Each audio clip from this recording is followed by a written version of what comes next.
Oh, the clap of the mirror. Why did we go mirrorless? Listen to this. Oh, put it close to the mic. Music to my ears. Yo, what's happening, everybody? Dom here from Lensprotogo and Lens Rentals. Welcome back to the channel. So a couple of weeks ago, I brought you a video on nope. Oh, let's keep this out though. I brought you a video on this little guy. This is the Canon EOS R7.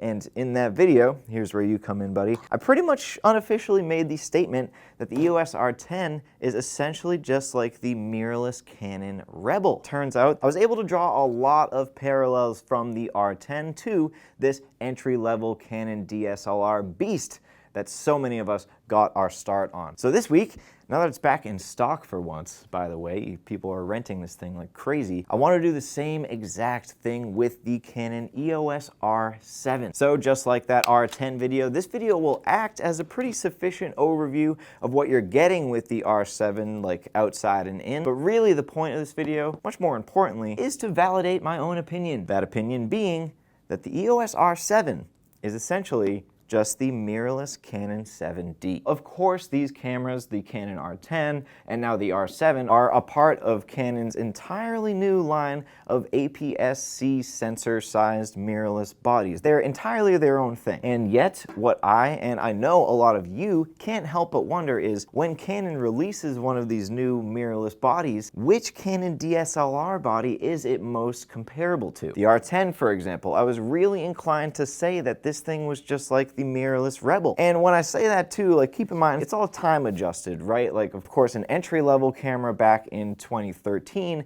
is going to be leagues different than an entry-level camera in 2023, retailed for the same price. Just technology, right? It's never really a direct translation, and unless Canon comes out and says this thing is the mirrorless version of our old 7D, there really is gonna be no objective answer. But it's still pretty fun to think about, and I actually think this could really help inform someone's decision if they were considering jumping into the whole interchangeable camera world or looking to pick something up as a B camera, whatever. So pretty much to figure this out, we have to figure out what we got with the Canon EOS 7D in the first place. And actually, for this video, I'm going to be comparing the R7 to the much more elegant and advanced 7D Mark II. So just to do like a quick elevator pitch for the Canon 7D, what were you getting with this thing? Well, one, build and feel. One thing I know people always said about the 7D after years and years is that the grip and feel and handling of this camera was amongst the best they've ever felt. I think to a lot of people, the 7D, like in size and weight, just ratio of everything, was just perfection. I gotta say, it is really comfortable. Here's one thing that I'll never understand why people liked it about the 7D. Your fixed LCD screen on the back there, totally built in. I think the fixed LCD screen gave people a lot of peace of mind while they were shooting on the 7D. One less thing on the camera that can break. The 7D at the time was also probably one of the most affordable Canon camera bodies that offered this top window for these settings here, which was definitely considered to be a more pro trait. And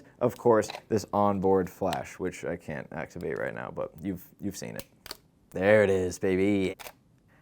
Anyways, now moving on to the sensor. The whole thing about the 7D model is that it features the APS-C size crop sensor. It's still just over a 20 megapixel effective image area. That's going to give you a perfectly good image size to work with for most things. And at the time, the 7D offered a decently impressive 10 frames per second max burst rate in, of course, mechanical shutter. For this thing to be able to take video at 1080-60 with Canon's dual pixel continuous autofocus was huge for this thing. Like, that was massive. So it for sure had some pro traits, but like at the end of the day, it was always going to have that APS-C crop sensor, right? And with that on a Canon DSLR body, that meant you were getting the EFS Canon lens mount. That whole naming convention was basically to let you know that that 50 was going to be more like an 80mm on the 7D. People loved that about the 7D. People looked at it as just a built-in 1.6x magnification on the lens that they were already putting in there. Anything that you would be like focal length chasing for, like birding or wildlife or safaris. So like a 600mm Canon Super Tele on a 7D is now closer to like, I don't know, like 1000mm in camera. Just two avenues to get to the same place. Another key thing that I think made these 7D models really stand out, the 7D carried one UHS Type 1 SD card slot and one CF, not CFast, CF, which at the time was a pretty professional and definitely expensive type of media. And so for for the 7D Mark II. You can't call this thing an entry-level camera, but you can't call it a pro-level camera either. It's really somewhere in between. It's got the new spicy media in there. Pretty much the most important thing to think about before we start talking about the R7 is who was the Canon 7D for when it released. I feel like the 7D was just perpetually a B cam for a 1DX or a 5D. I'm thinking a B cam for weddings, photo or video. I'm just seeing this thing being the secondary camera in your holdfast. Let the 1DX catch a breather for a second, slide up that 7D, let that thing bark for a little bit.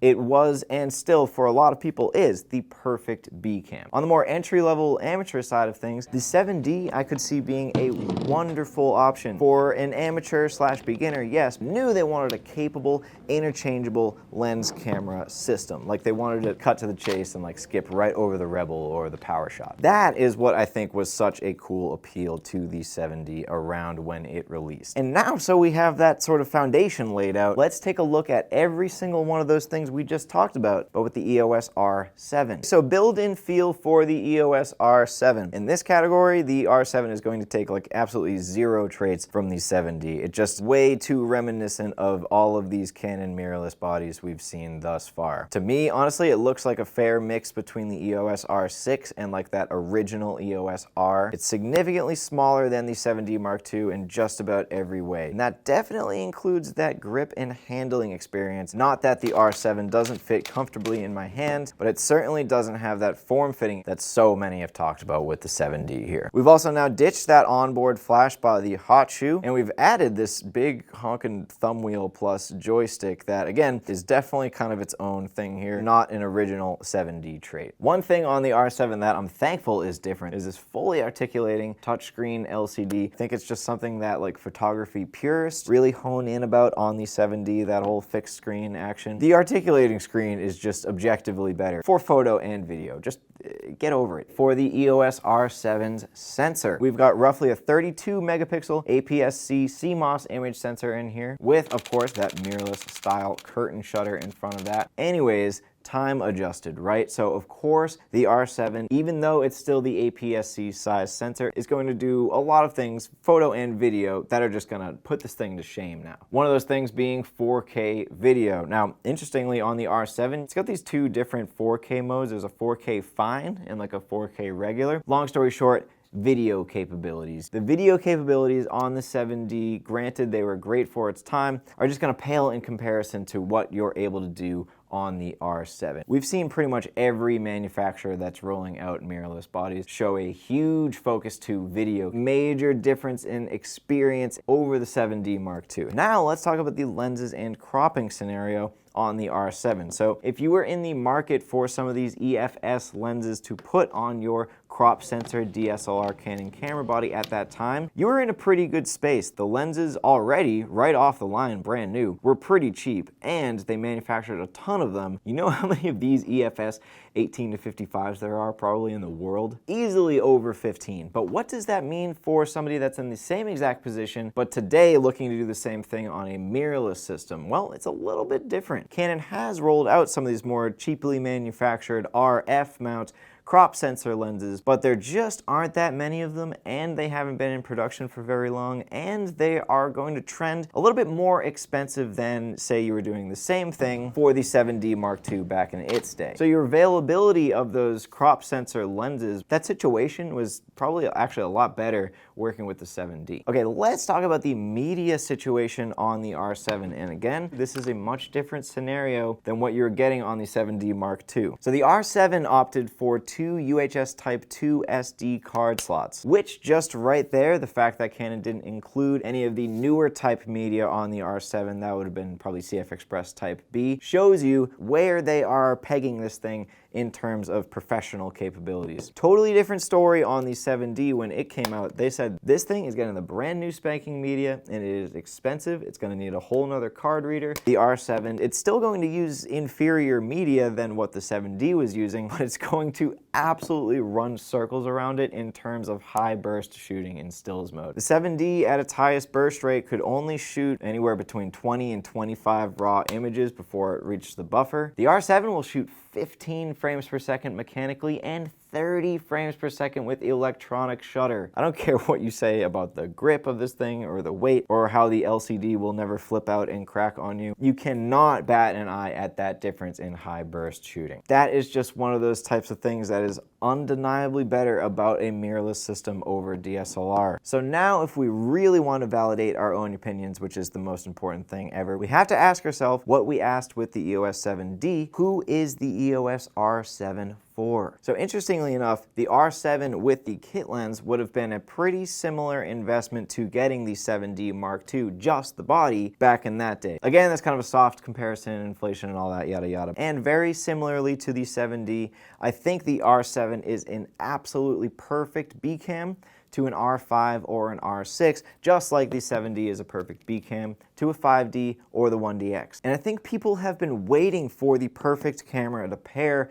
with one of those, the R5 or the R6, maybe the R3, because the original EOS R was just kind of weird. It's just like a prototype. And the RP, I really think people have been waiting for cameras like the R7 and maybe the EOS R10 for a while now for that exact specific reason. Now, remember what I said about the 7D being like firmly in between entry level and professional? Well, I happen to feel a very similar way about the EOS R7. Like we just talked about, I could totally see a professional getting the R7 to use strictly as a B cam, again, for photo or for video. But also, I can really easily see somebody saying, I can really see myself getting into photo and or video very, very seriously. People are telling me to get a cheap point and shoot to see if I like it. No, I know I love this. I'm gonna get an R7, I'm gonna get a lens, I'm gonna have a great time. No, but seriously, like on that level, I do think that the R7 and the 7D are really similar in that way, just in terms of like who they were marketed for at each of their respective releases. Back to validating my own opinions and all that, and as much as I love being right, I can't say that the connection between the R7 and the 7D is as strong as that R10 Rebel connection I made in that other video. After everything we talked about today, it's really hard for me to take a look at these two cameras and just say, this is the newer version of this thing. All right, everybody, I hope I gnawed your ear off enough about the Canon EOS R7. It's a really fun camera, whether you're a total beginner or you're a seasoned professional that's looking to add another work mule to the old turnstile. If you had any questions about the EOS R7, the 7D, any of these lenses we talked about in this video, let me know in the comment section below and we'll start a discussion. I'm not sure if I'm going to jam the 100,000 subscriber thing down your throat yet, because by the time this video comes out, we might actually just be there. So maybe I'll just give you a preemptive thank you so very much. You are all super awesome. If you like this video, you can hit that little thumbs up button down there by the description. That'll let me know you like this video. That'll let YouTube know you like this video. Get it mixed up in the old algorithm they got working up there. If you are subbed, which I know you are, you can take it a step further and hit that little bell button that's next to the subscribe button. That'll keep you in the loop whenever we post new content, which is every week. So people, we'll see you in the next one.